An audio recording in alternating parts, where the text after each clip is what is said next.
Interviewé par Sir Makossé sur les questions d'actualité, notamment sur le kidnapping du président en exercice Nicolas Maduro par les États-Unis d'Amérique, Guy Mafimba, connu pour son opposition au régime du dictateur Denis Sassou Nguesso, dit soutenir l'action du locataire de la Maison Blanche.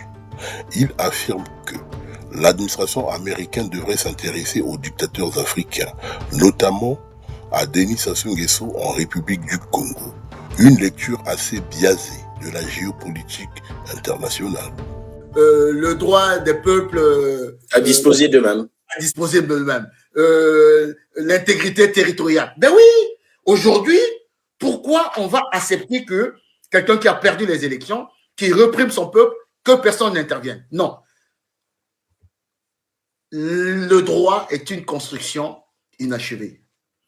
Le droit international, en l'occurrence.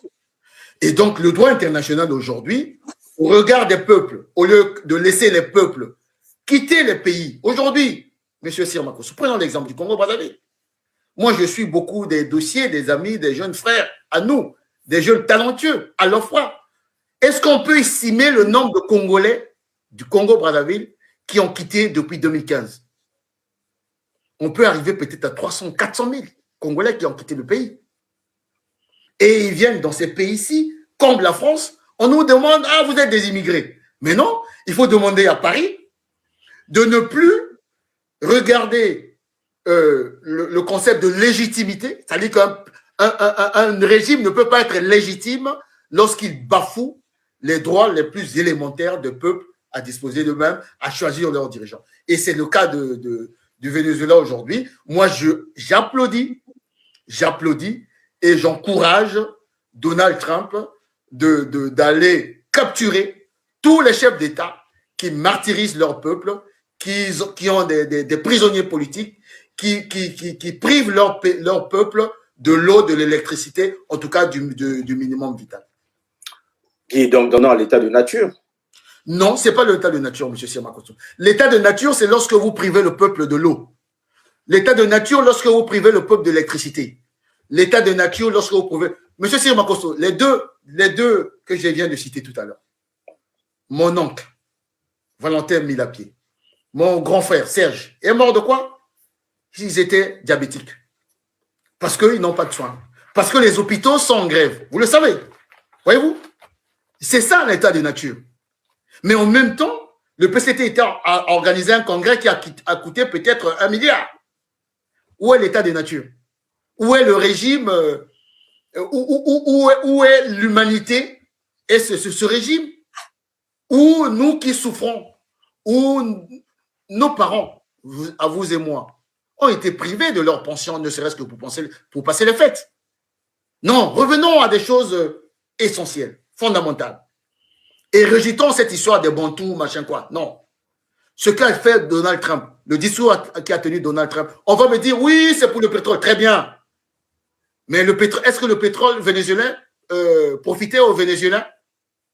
Non. Ça profitait à une oligarchie. Comme le pétrole du Congo, de la République du Congo, profite à une oligarchie.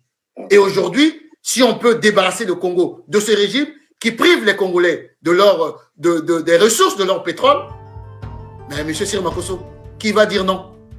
Les déclarations de Guy Mafimba sur la question vénézuélienne manquent de profondeur lorsqu'il s'agit d'analyser les véritables raisons de l'intervention impérialiste contre le président en exercice d'un État souverain. Bien que le dictateur Denis Sassou Nguesso soit détestable et critiquable, on ne peut soutenir en aucun cas, avec une telle légèreté, la politique impérialiste de l'Occident, en violation du droit international et de la Charte des Nations Unies, dont les États-Unis sont signataires et membres permanents. D'ailleurs, lors de sa conférence de presse, après le kidnapping du président en exercice Nicolas Maduro, le locataire de la Maison Blanche, Donald Trump, a publiquement reconnu l'agression militaire des États-Unis qui consiste à s'approprier des ressources naturelles du Venezuela et non pas pour le peuple vénézuélien. Le mot est lâché. Une déclaration qui a été immédiatement condamnée par l'ensemble de la communauté internationale, à l'exception des anciens pays esclavagistes et colonisateurs. Nous allons conduire le pays aussi longtemps tant que nous n'aurons pas fait une transition juridiquement acceptable et politique. Nous allons conduire ce pays jusqu'à ce qu'il y ait une transition propre et juridique et judiciairement acceptable au Venezuela, car c'est ce que nous faisons. Nous voulons la paix, la liberté et la justice pour le grand peuple du Venezuela, y compris les Vénézuéliens qui vivent désormais aux États-Unis et qui souhaitent rentrer chez eux, qui souhaitent rentrer dans leur patrie. Nous ne pouvons pas laisser d'autres pays s'emparer du Venezuela, des personnes qui n'auraient pas au cœur le bien du peuple vénézuélien comme ça a été le cas pendant des décennies. Nous n'allons pas laisser cela se produire. Nous y sommes et que tout le monde le comprenne. Nous allons rester jusqu'à ce qu'une transition appropriée puisse avoir lieu. Nous allons rester jusqu'à ce moment-là et nous allons conduire ce pays jusqu'à ce qu'une transition puisse avoir lieu. Le pétrole vénézuélien a été très mal géré pendant très longtemps. Le Venezuela n'a presque rien extrait par rapport à ce qu'il pourrait et par rapport à ce qui a été possible. Nos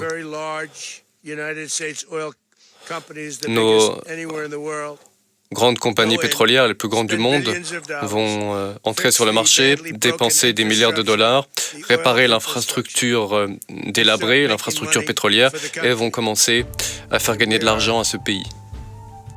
Guy Mafima ne devrait pas traiter avec une telle légèreté les questions internationales, surtout lorsqu'il s'agit de l'Afrique, qui souffre le martyre de l'Occident depuis des siècles.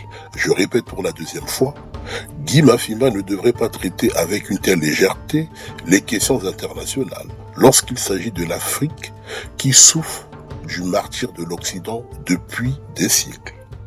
Il faut se soustraire des analyses émotionnelles et avoir une lecture lucide de ce qui se joue dans la politique internationale et dans cette nouvelle forme de colonisation du Sud global. Le bloc occidental, qui traverse une crise sans précédent, tente de se repositionner par la force des armes dans tous les pays qui disposent des vastes réserves de ressources naturelles, sous la bannière de lutter contre le terrorisme. Parlons de terrorisme. L'actuel patron de la CIA, Madame Tulsi Gabbard, a affirmé devant le Sénat américain que les groupes terroristes dans le monde étaient financés par l'administration Obama-Clinton. Senator Kelly. Thank you, Mr. Chairman. Colonel Gabbard, when Russia was denying us use of chemical weapons, they accused the U.S. of supporting terrorists. This is a line that Putin used frequently during the Syrian civil war as he supported Assad. Syrian officials made similar comments. They did it repeatedly. They did it in public. They did it at the United Nations. In 2016, you gave an interview in which you said, and this is a quote, "The U.S. is providing direct and indirect support to terrorist groups in order to overthrow the Syrian government."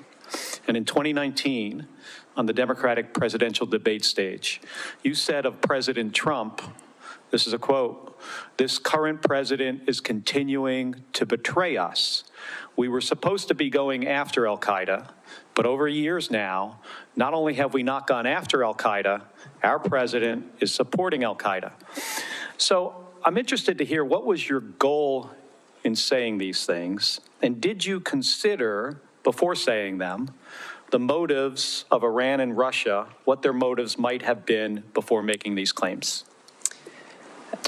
Senator, as someone who enlisted in the military specifically because of al-Qaeda's terrorist attack on 9/11 and committing myself and my life to doing what I could to defeat these terrorists, it was shocking and a betrayal to me and every person who was killed on 9/11, their families and my brothers and sisters in uniform, when, as a member of Congress, I learned about President Obama's dual programs that he had begun really to overthrow the regime of Syria, and being willing to, through the CIA's Timber Sycamore program that has now been made public, of working with and arming and equipping al-Qaeda in an effort to overthrow that regime, starting yet another regime change war in the Middle East.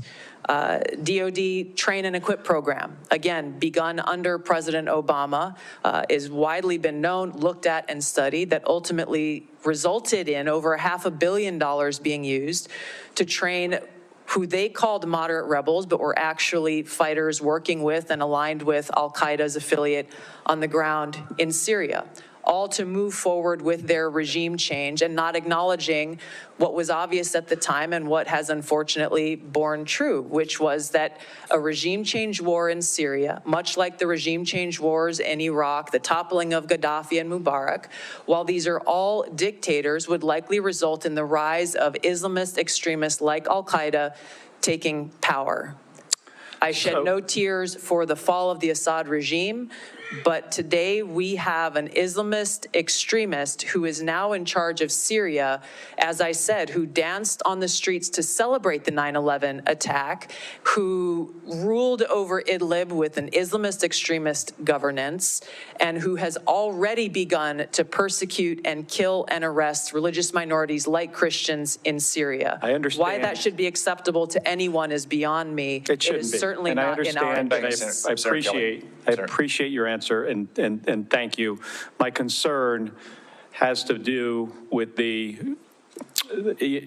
tendency to repeat Russian and Syrian, and even in some cases, I think we'll get into in the closed session, Iranian information, and to discount what comes from our intelligence community.